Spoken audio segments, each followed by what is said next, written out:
Assalamualaikum. Nah, kali ini kita akan belajar tentang jurnal umum. Nah, yang pertama kita buat tabelnya dulu seperti ini. Kemudian, jangan lupa judul jurnal. Yang pertama itu nama perusahaan, kemudian yang kedua nama jurnalnya, kemudian yang ketiga periode jurnal tersebut dibuat.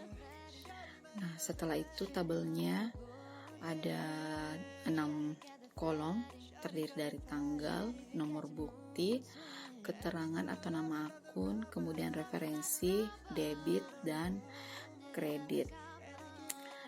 Nah, baiklah, pada tugas kalian ada soal yang telah saya berikan. Kita akan mengerjakan soal tersebut.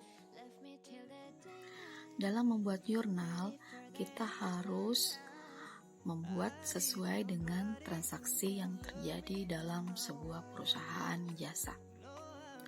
Nah, di sini ada daftar transaksi dari perusahaan kantor akuntan publik Narina. Di sini ada tanggal 1 Mei disetor sebagai modal perusahaan berupa uang tunai sebesar 75 juta rupiah dan peralatan kantor dengan nilai 25 juta rupiah. Nah, sebagaimana kita ketahui, pada pelajaran sebelumnya saya telah berikan nama-nama akun mulai dari Aktiva. Di situ ada akun kas, di mana akun kas itu merupakan uang tunai dalam perusahaan. Nah, dalam aturan debit kredit juga telah saya berikan. Di situ kita bisa melihat apabila Aktiva bertambah, dia berada di sebelah debit. Nah, jadi kas ini adalah Aktiva, jadi dia berada di sebelah debit. Maka kita tulis pada kolom keterangan atau akun, yaitu kas, dan di sebelah debit senilai 75 juta rupiah. Nah, kemudian peralatan kantor itu masih dalam kategori Aktiva. Jadi di sini peralatan kantornya bertambah. Jadi kita tulis di sebelah debit. Jadi ingat, penulisannya itu debit dengan debit harus sejajar. Di sini kita tulis di tabel akun dengan nama peralatan kantor senilai 25 juta rupiah di sebelah debit.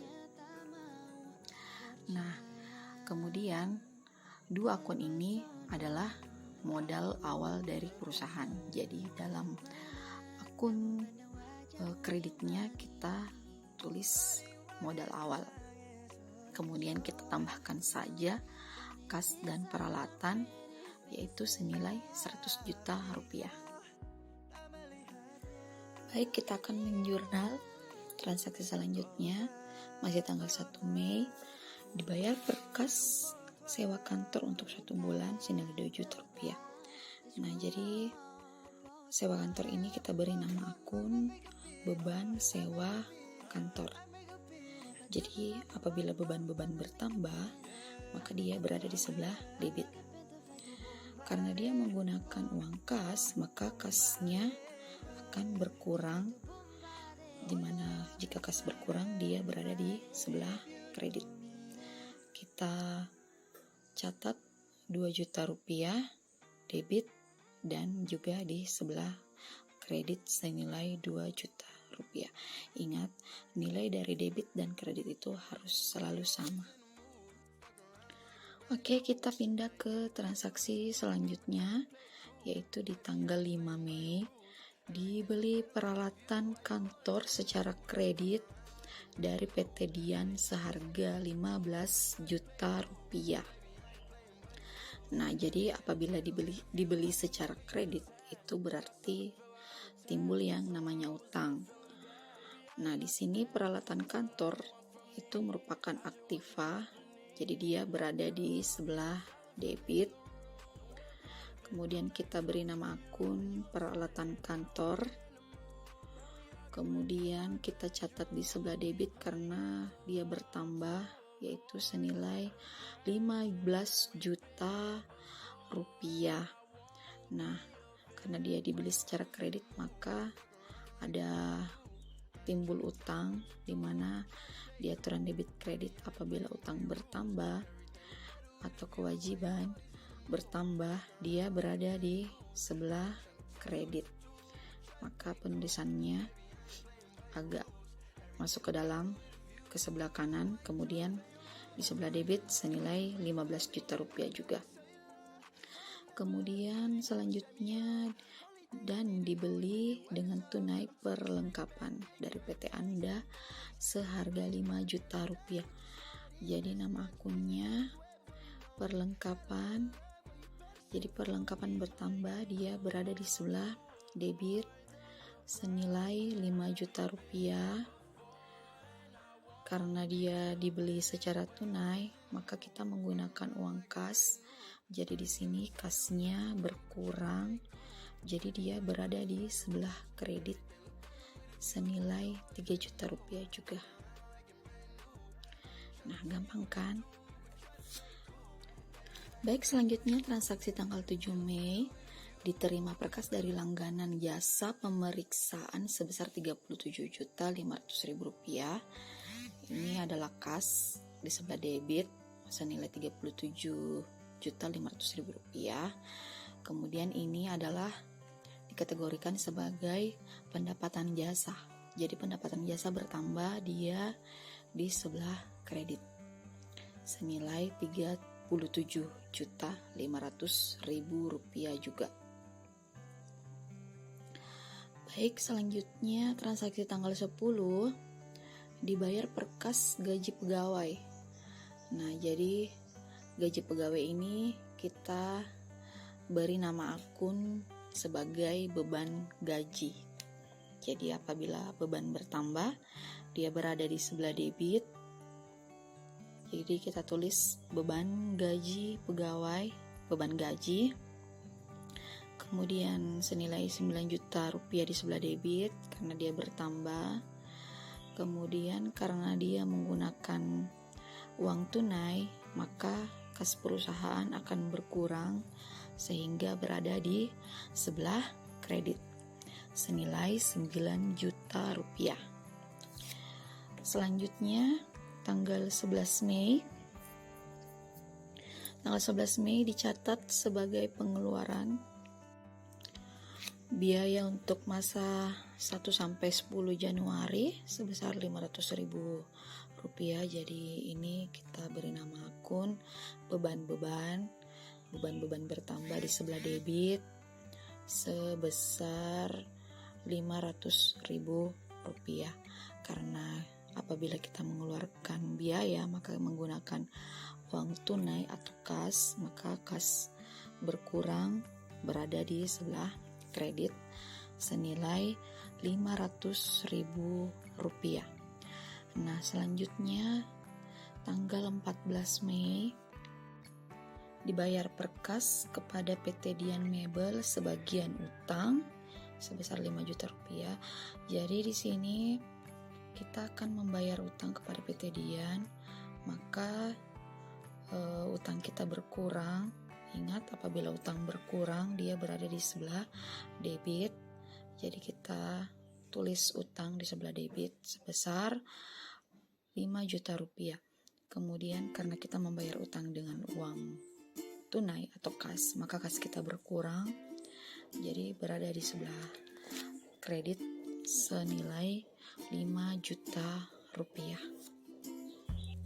Baik, transaksi selanjutnya tanggal 17 Mei dikirim nota tagihan kepada PT Bina Arta atas jasa konsultasi yang sudah diselesaikan.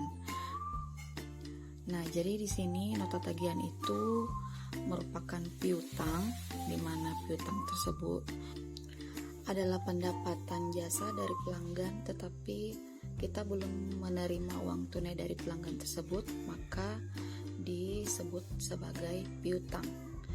Jadi piutang bertambah di sebelah debit sebesar 80 juta rupiah. Kemudian pendapatan jasa bertambah berada di sebelah kredit.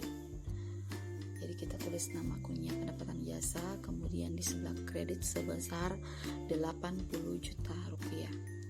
Nah, selanjutnya transaksi tanggal 24 Mei dibayar perkas gaji pegawai sebesar 2 juta rupiah. Nah, ini adalah beban gaji, maka ditulis di sebelah debit beban gaji sebesar 2 juta rupiah. Kemudian kita membayar beban gaji menggunakan uang tunai atau uang kas, maka kas kita berkurang, jadi dia berada di sebelah kredit sebesar 2 juta rupiah juga. Nah, selanjutnya transaksi tanggal 27 Mei diterima perkas dari PT Bina Arta sebagian tagihan yang dikirim tanggal 17 Mei sebesar 30 juta rupiah. Nah, di sini pelanggan kita PT Bina Arta membayar sebagian utangnya.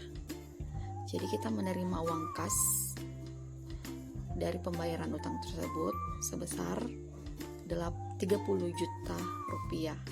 Nah, karena PT Bina Arta membayar utang, maka piutang dari Bina Arta tersebut akan berkurang. Jadi 17 piutangnya yang masih berada di sebelah debit, karena dia berkurang maka dia berada di sebelah kredit sebesar 30 juta rupiah. Oke, transaksi selanjutnya tanggal 28 Mei dibayar perkas rekening listrik, air, dan telepon. Maka kita menulis akun beban listrik, air, dan telepon sebesar 2.500.000 rupiah di sebelah debit, karena beban-bebannya bertambah, maka dia berada di sebelah debit. Nah, karena kita membayar beban-beban menggunakan uang kas, maka kas kita akan berkurang. Jadi dia berada di sebelah kredit sebesar 2.500.000 juga. Oke. Nah, selanjutnya transaksi tanggal 29 Mei diambil uang kas perusahaan untuk keperluan pribadi Nona Naharina sebesar 7.500.000 rupiah. Nah, dimana jika ada transaksi seperti ini yang mengatakan bahwa diambil uang kas untuk keperluan pribadi, maka itu disebut sebagai prive atau prive. Jadi apabila prive bertambah, dia berada di sebelah debit.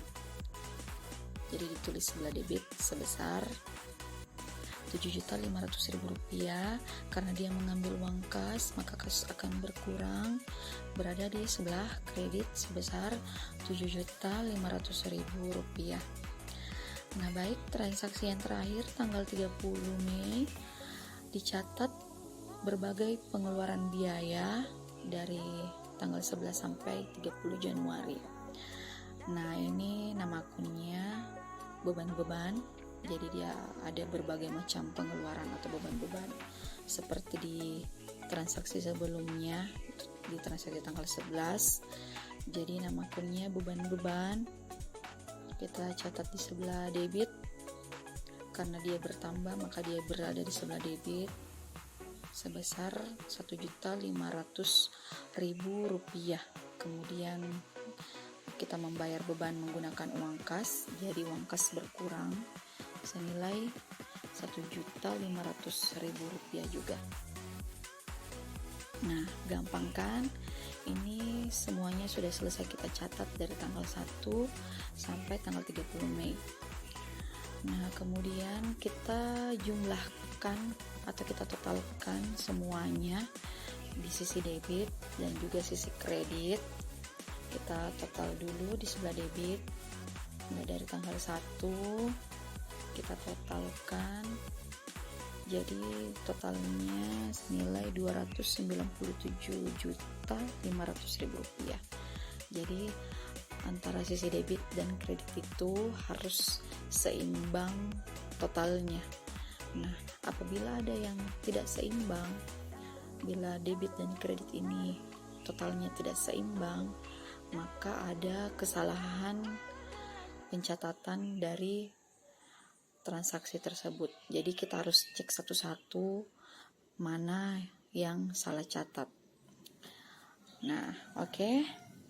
Anak-anakku sekalian, semoga video ini bermanfaat dan kalian bisa mengerti cara mengerjakan jurnal umum. Sekian dan terima kasih.